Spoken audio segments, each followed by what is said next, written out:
Ok chicos, vamos a continuar con esos aspectos generales, ¿no? Que son prácticamente características más resaltantes que tenía el mundo a inicios del siglo XX. Ok, ya hablamos acerca del crecimiento poblacional, cómo fue aportando. Otra característica que nos dije de ese lado era que mientras más personas haya, ¿no? Mientras más personas haya, ¿qué más va a haber? Va a haber también más mano de obra, ¿no? Más personas que quieran trabajar y sobre todo más personas que quieran trabajar a bajo costo, ¿no? Cobrando poco, porque recuerda que como hay bastante gente, hay bastante competencia y eso favoreció bastante también a la industria, ¿no? Porque gastaban menos en qué, en sueldos y se concentraban más en qué, en capital, en invertir y eso desarrolló también la industria. ¿Ok? Vamos por acá. 2. La expansión militar. A ver, esto ya no tanto del siglo XIX, está más por finales del XIX, empezando el XX, ¿no? Esto sí estaba más llegado al XIX.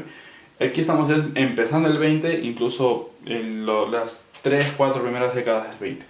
¿Ok? La expansión militar.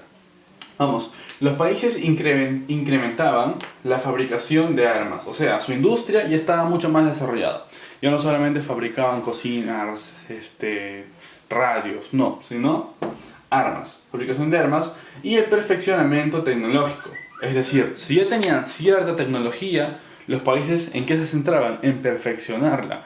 Porque aquí existía una especie de competencia invisible, como yo le llamo, ¿no? En los países, las potencias, obviamente, competían entre sí para ver quién tenía mayor tecnología, quién tenía, en este caso, mejor armamento, mayor cantidad de armamento.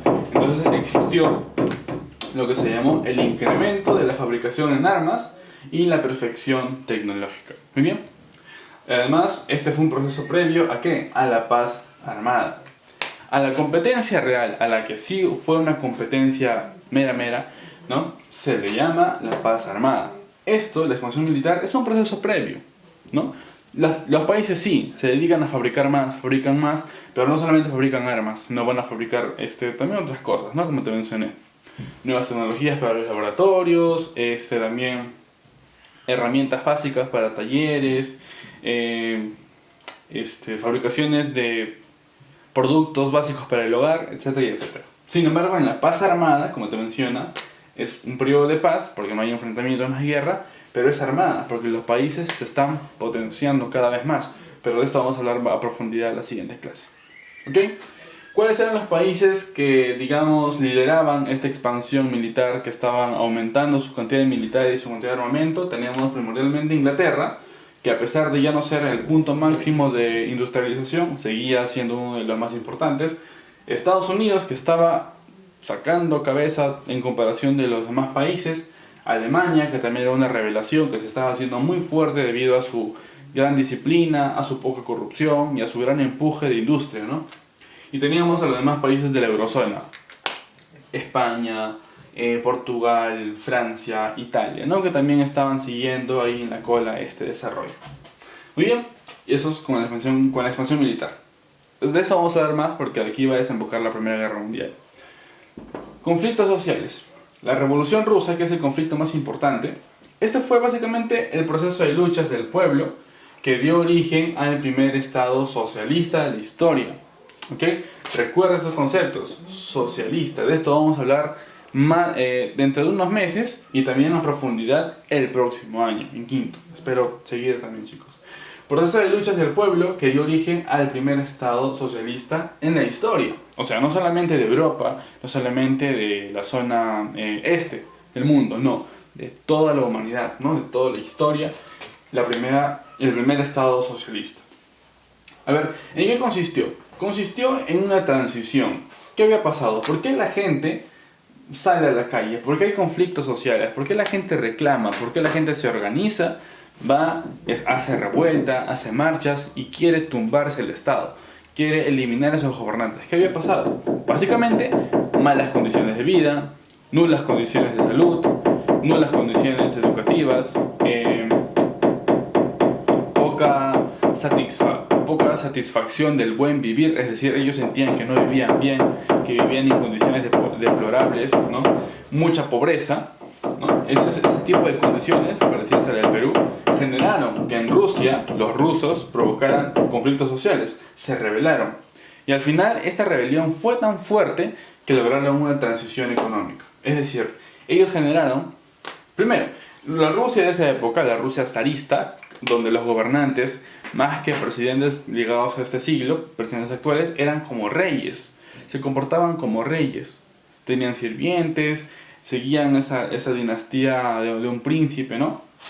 Seguían de esa forma, de manera central. Tenían una economía semifeudal, o básicamente feudal, en la que la agricultura era más importante. Imagínate, Estados Unidos y Alemania estaban produciendo medicamentos, armamentos, y en Rusia seguían cosechando papas, cosechando trigo, ¿no? Desarrollando la agricultura, pero no estaban desarrollando industria, que era la moda, se podría decir, en todo el mundo. ¿Te das cuenta? Rusia se estaba quedando atrás. Y encima de eso, la gente era pobre. La gente se rebeló, no aguantó más, y cambiaron de sistema. Dijeron, no, nos cansamos de esto, estoy cansado de comer papa todos los días, vamos a probar nuevas cosas, ¿no? Dejaron de tener una estructura semifeudal y gracias a la revolución, a la próxima organización que van a tener, a la disciplina que van a marcar y a la guerra también, la guerra trajo beneficios a ellos, van a cambiar su sistema por un sistema capitalista.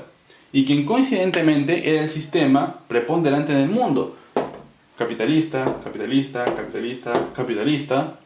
Y aunque no lo creas, Perú, Chile también capitalista, todo el mundo estaba siendo capitalista. El capital era más importante, ya no tanto la tierra. Pero en Latinoamérica estábamos ahí, cojeando. ¿Ok? Entonces Rusia cambió, y este fue muy importante, no solamente porque el primer estado socialista de la historia, que de ahí te voy a explicar qué es socialismo, ¿no? Sino porque gracias a esta organización social se dio un punto de quiebre en la historia.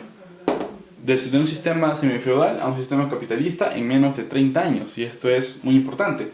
Estados Unidos lo hizo en 100, Inglaterra igual en 100, 120, Rusia logró organizarse rápido y lo hizo en 30, 35, 40, fue más rápido.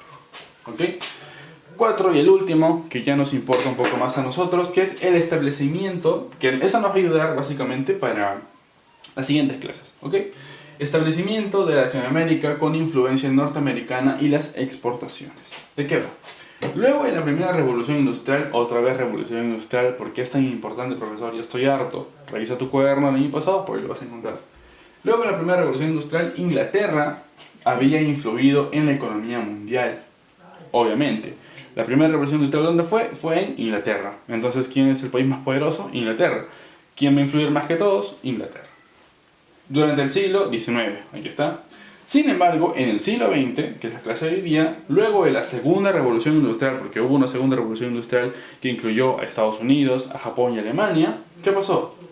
Fue Estados Unidos el que dio los primeros pasos hacia una dominación global. ¿Ok?